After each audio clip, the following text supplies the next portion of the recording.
Hold that nurse! She's a thief! What would you do if just hours after giving birth, a stranger in a nurse's uniform walked into your hospital room and tried to take your newborn? Would you scream?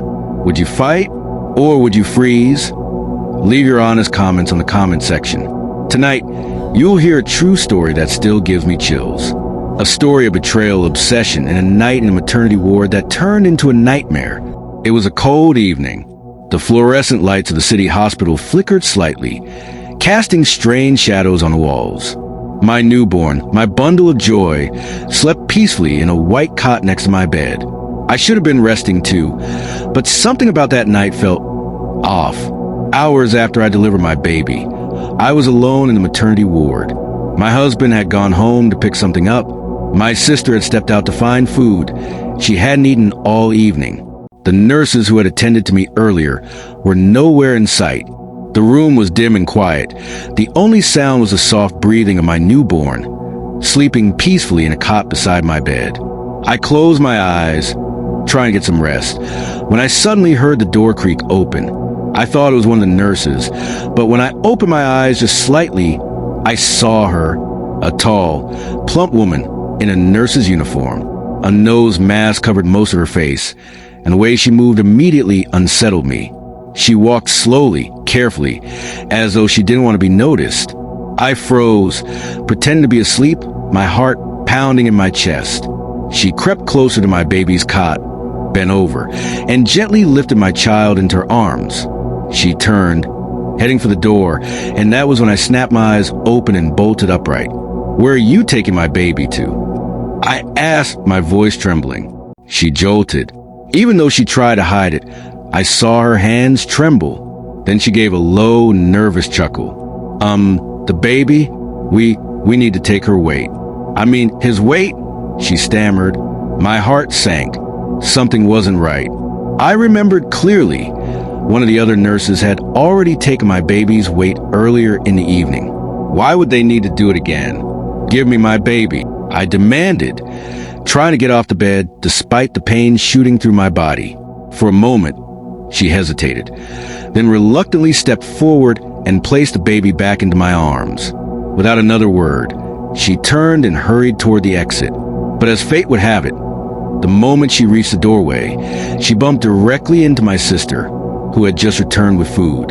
The tray tumbled to the ground, spilling everywhere. "Hold that nurse. She's a thief." I screamed. My sister didn't wait for an explanation. She dropped everything and lunged at the woman, wrapping her arms tightly around her waist. The two of them struggled as I continued to shout for help. Within seconds, other staff rushed in, pinning the woman down. That was when the truth spilled out like ice water. The mask was yanked off. Everyone froze. She wasn't a nurse. She wasn't even a hospital staff member. And when I saw her face, my breath caught in my throat. It was my husband's heartbroken ex. The entire ward fell silent. The woman sat on the floor, her mask pulled down, her face twisted in defiance. My sister tightened her grip on her arm, as though afraid she would try to escape again. I couldn't believe what I was seeing. My husband's ex. The same woman he had once loved before meeting me. The same woman he once told me had left him heartbroken when she moved on. But here she was dressed in a stolen nurse's uniform, trying to steal my child. I clutched my baby tightly against my chest, my body shaking. "What do you want with my baby?" I demanded, her lips curled into a bitter smile. "That child doesn't belong to you," she spat. "Do you know how many nights I prayed for this moment?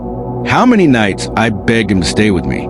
And now you come out of nowhere and give him what I never could." Her words sent chills through my body. I looked around in disbelief at the stunned nurses and staff. My sister's jaw dropped.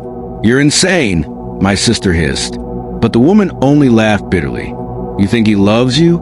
You think he's happy? He's only with you because of that child. That baby is the reason he looks at you and not me. Without it, you are nothing." My stomach churned. I wanted to scream to deny her, but deep inside, her words pierced me in places I didn't want to admit. Was she telling the truth? Had my husband truly not moved on from her? The head nurse finally stepped forward, her face dark with anger. "You have no right to be here. This is a hospital, not a playground for your jealousy." She turned to the security men. "Take her to the police immediately." But before they could drag her away, she twisted her head toward me, her eyes burning with hatred. "This isn't over," she said coldly. "If I can't have him, I'll make sure you'll never keep him either. Mark my words, you will regret ever taking what's mine." Her voice echoed in the ward long after they dragged her out. I sat trembling, clutching my child, my sister rubbing my shoulder gently. But her words had planted a seed in my heart. Why did she sound so certain? Why did her bitterness feel so sharp, as though she knew something I didn't? When my husband finally returned and I told him everything, his face drained of color, his lips parted as though he wanted to speak. But then he shut them tight. I stared at him, my chest tightening. "What aren't you telling me?" I whispered. He looked away, and in that moment, I knew this story was only beginning. My husband stood frozen at the edge of the bed, his eyes locked on the spot where his ex had been dragged away. His hands trembled slightly, though he tried to hide it by shoving them into his pockets.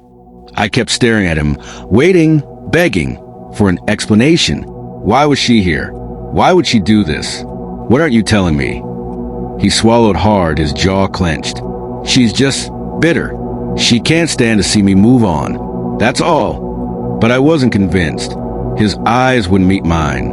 His voice was flat, rehearsed, as if he had prepared that answer.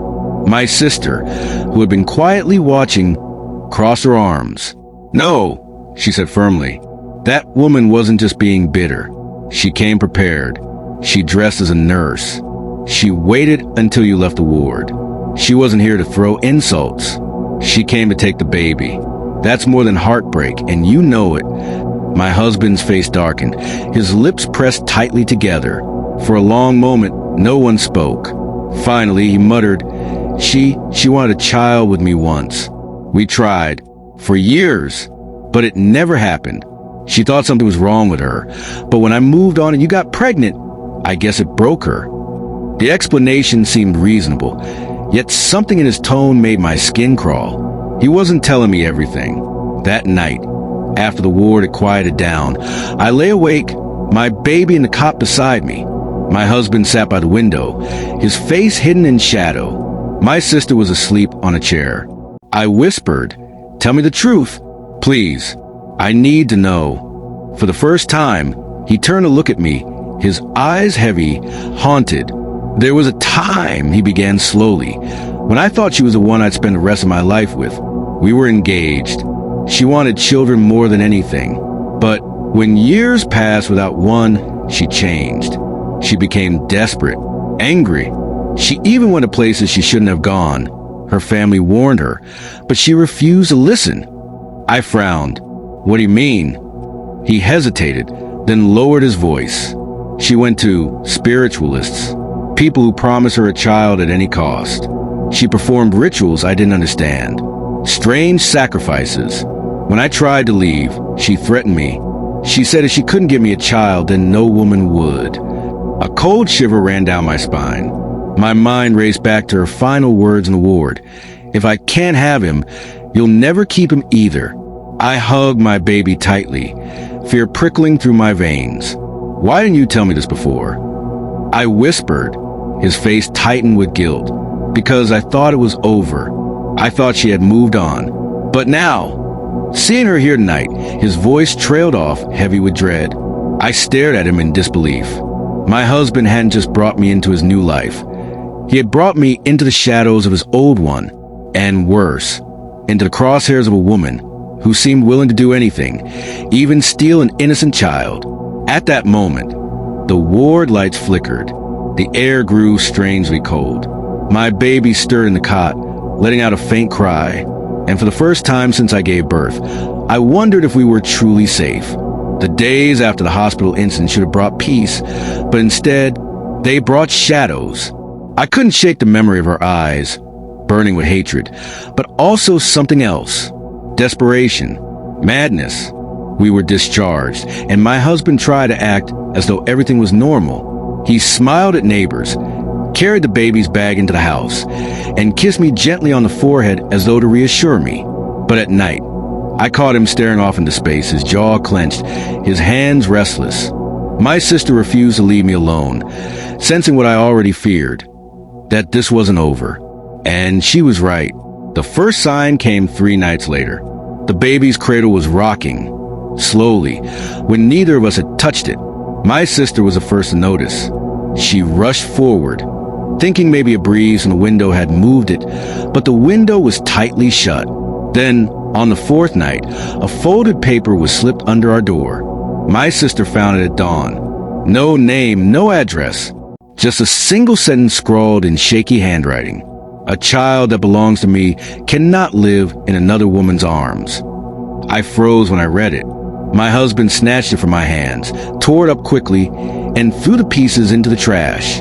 "She's bluffing," he muttered, but his voice betrayed him. He was afraid.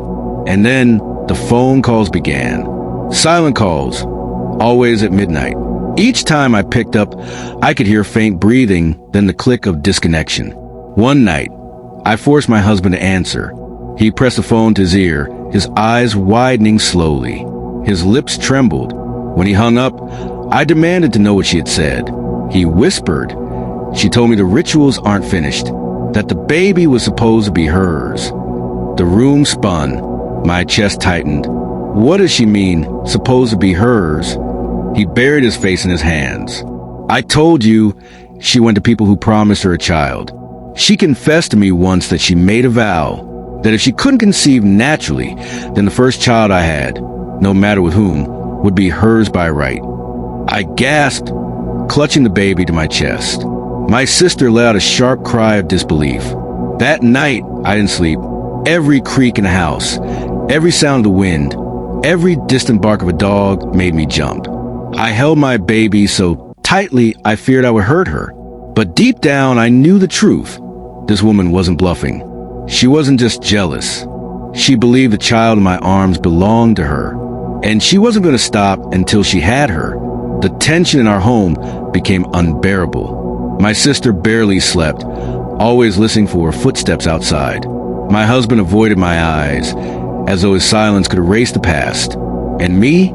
I was drowning in fear, clutching my baby so tightly I barely let anyone else hold her. But the night it happened, I realized fear wasn't enough. It was past midnight. The house was quiet, too quiet. I had just fed the baby and was rocking her gently when I heard it. A faint sound at the window, not knocking, not scratching, but humming. A woman's voice, soft and chilling, like a lullaby. I froze. My skin prickled. My baby stirred uneasily, as though she too had heard it. The humming grew louder. My sister shot up from her sleep on the couch, eyes wide. She mouthed, "Do you hear that?" Before I could answer, the window rattled. Slow at first, then violently, as if invisible hands were trying to force it open. I screamed. My husband ran in from the bedroom, his face pale as death. He grabbed a stick, rushing the window, but the moment he yanked the curtains aside, nothing. The humming stopped. The night outside was still, but when he looked down, his stick slipped from his hands.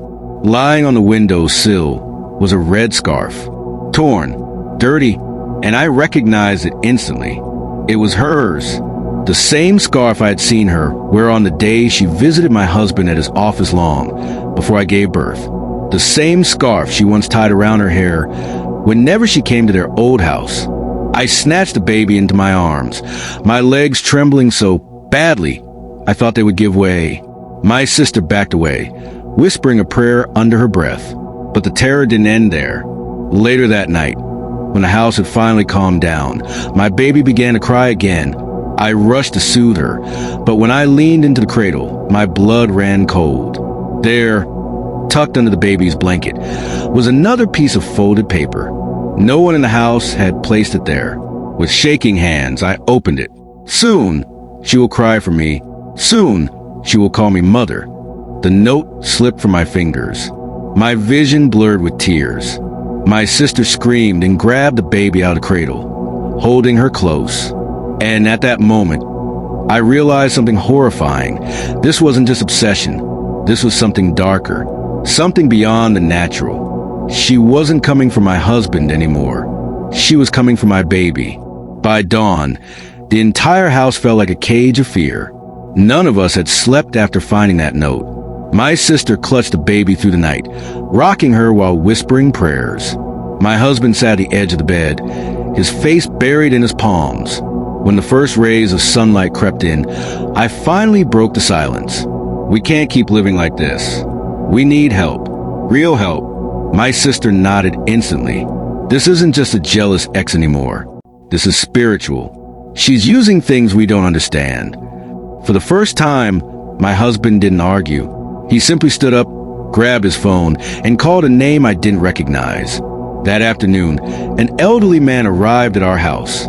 His head was clean-shaven, his eyes sharp, but his steps were slow and deliberate.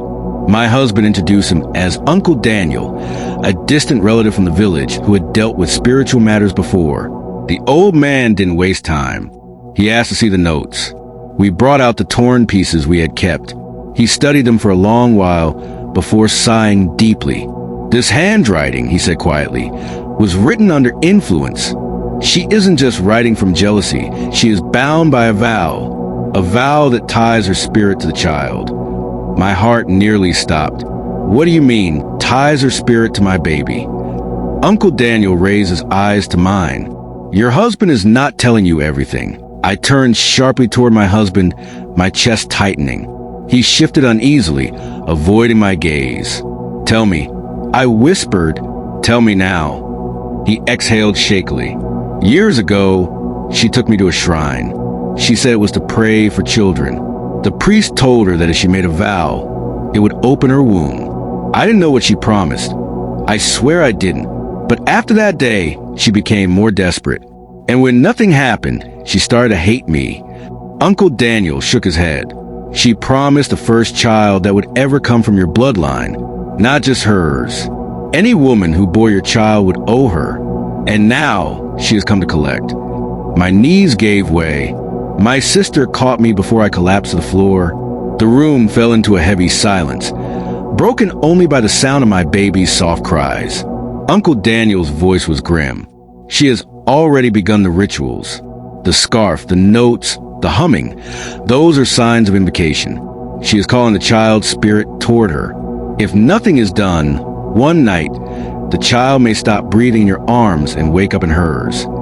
My blood turned to ice. I clutched my baby so tightly she whimpered. Tears streamed down my face. My husband tried to reach for me, but I pulled away, staring at him with fury and fear. This is your fault, I whispered. You brought me into this.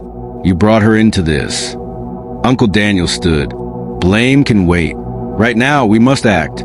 There's only one way to break this vow, but it will not be easy. And if we delay, he looked down at the baby, the child may not survive the next full moon. The room froze. My sister gasped. My husband's face drained of color. And I felt my entire world collapsing. The words of Uncle Daniel haunted me.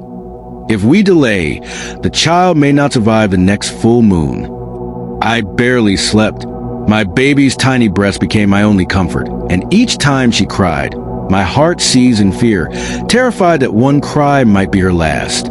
Uncle Daniel began preparations immediately. He said the vow could only be broken by confronting the one who made it, in a ritual circle where truth could not be hidden. It meant bringing her, the ex, face to face with us. The thought made my stomach twist. The idea of her being anywhere near my child again filled me with dread. But there was no choice. For 3 days we fasted and prayed. The house was sprinkled with water, and herbs Uncle Daniel carried from the village. He warned us she will not come willingly. But when the time draws near, her spirit will not resist the pull. And he was right. On the night before the full moon, as we gathered in the living room for prayers, there came a knock at the door. Not once, not twice, 3 times. Slow, heavy, as though whoever stood there knew we were waiting. My sister's lips trembled as she whispered, "It's her." My husband's hands shook as he reached for the lock. Uncle Daniel raised his staff. Open. She had been summoned by her own vow. The door creaked open, and there she was, Her eyes were wild, her hair disheveled, but she was smiling. That same bitter, twisted smile. She stepped inside slowly, her gaze fixed on the baby in my arms. My knees nearly buckled. You can pray. You can fast. You can call your old men and chant your incantations, she said, her voice low, venomous. But that child belongs to me. Before anyone could move, the baby let out a sharp, piercing wail. Not a normal cry. This one was high-pitched, frantic, as though something invisible was pulling at her. She thrashed in my arms, her little body jerking uncontrollably. I screamed. My sister rushed forward to help me hold her, while Uncle Daniel began chanting. The woman laughed, stretching out her hands. Don't fight it. She knows me. She's calling me already. The lights in the room flickered violently. The air turned icy cold. My baby's cries grew louder, shrill, almost unbearable. Uncle Daniel shouted over chaos. Place her in the circle, now! We stumbled forward. Placing the baby on the mat he had drawn with white chalk, surrounded by strange symbols. The moment we did, the child fell silent, breathing heavily but no longer thrashing. The X froze, her smile faltering. She snarled, realizing the circle was blocking her reach. But instead of retreating, she stepped closer, her eyes glowing with a strange, unnatural light. You think this will stop me? You think chalk and prayers can erase a vow sealed in blood? She raised her hand, and at that moment, every candle in the room went out. Darkness swallowed us whole. And in that darkness, I heard her whisper, one way or another, the child will be mine. The darkness was suffocating. The kind of darkness that pressed against your chest and made it hard to breathe. My baby whimpered inside the ritual circle, her tiny fists trembling. Then whoosh! The candles reignited on her own, flames burning taller and fiercer than before. The X stood across from us, her face twisted in rage. Uncle Daniel's voice cut through the silence. You bound this child with your bitterness, but tonight your vow ends. She spat on the floor, her eyes locked on me. Do you know what he promised me? She hissed, pointing at my husband. He swore his first child would be mine, whether born from me or not. And I took that vow with my blood. My heart lurched. I turned to my husband, searching his face. His lips trembled, his eyes filled with shame. It was before I met you, he said weakly. I never thought it would. I didn't know she. Her laughter cut him off, echoing through the room like 100 voices speaking at once. You didn't know? I knew, and I waited. I waited for this child, for my inheritance, for what was promised. Uncle Daniel slammed his staff on the ground. The symbols around the baby glowed brighter, forming a protective barrier. The woman shrieked and staggered back, clutching her chest as if something burned her. Release her, Uncle Daniel commanded, but she wasn't done. Her nails elongated into black claws. Her hair writhed as though alive. With a scream, she lunged toward the circle, only to be thrown back violently by an unseen force. She hit the wall with a sickening thud, but rose again, laughing through the pain. This child cannot belong to you. Uncle Daniel thundered. Your vow was made in deceit. You cannot bind what was never yours. Her face twisted. Then I'll take her by force. The air shook as she raised both hands, chanting words that chilled my blood. The baby began to levitate inside the circle, her tiny body glowing faintly. I fell to my knees, screaming her name. Uncle Daniel shouted louder, reciting ancient incantations, his staff glowing brighter with each word. Sweat poured down his face. My husband and sister joined in prayer, their voices trembling but fierce. The woman let out a final, ear-splitting cry and rushed forward one last time, her body colliding with the barrier. There was a blinding flash of light, followed by silence. When my eyes cleared, she was gone. Only ashes remained where she had stood. The baby floated gently back into the circle, her breathing soft and steady. Uncle Daniel collapsed to his knees, whispering, "It is done." I rushed forward, scooping my child into my arms. Tears streamed down my face as I pressed her against my chest. She yawned, as if nothing had happened. But as I looked down, I froze. On her tiny wrist was a faint red mark, a symbol, the same one Uncle Daniel had drawn on the floor. He saw it too. His face darkened. The vow was broken, but the mark remains. I clutched my child tighter, my heart sinking. What does that mean? I whispered. Uncle Daniel looked at me with heavy eyes. It means she is free, but the shadow of that vow may follow her. When she grows, she must be watched, because if she ever strays too far from the light, the darkness may call her back. The room fell silent. The candles flickered, and in that silence my baby smiled.